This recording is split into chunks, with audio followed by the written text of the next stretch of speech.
مەزڵوم عەبدی بڵێسێک لە ئاگری نەورۆزەوە. ئەو ژەنەڕاڵی شکۆینەتەوەیشی لەسەر شانە.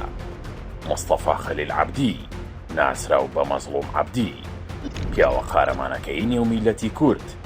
لە بەیانێکی زووی جەژنی نەورۆزی ساڵی 1967 لەدایک بوو و هەر لەو ڕۆژە پیرۆزەوە بۆتە سیمبڵی هیوا و ئازادی، وەک باوکی ئاماژەی پێدەدات لە کۆناخەکانی خوێندنیدا.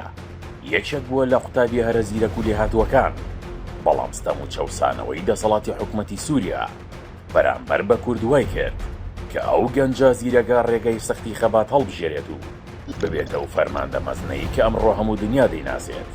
ئەم ژەنەڕاڵەی لە ڕۆژی ئاگری نەورۆزدا چاوی بە دنیا هەڵهێناوە.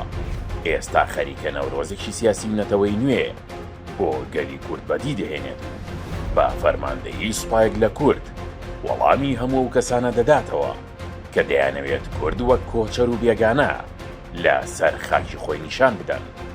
مەزڵوم عەبدی بە خوێن و خەبات سەلماندوێتی کە کورد خاوەنی ماڵی ڕەسەنی ئەم خاکەیە و هیچ هێزێک ناتوانێت ئیرادەیان بشکێنێت.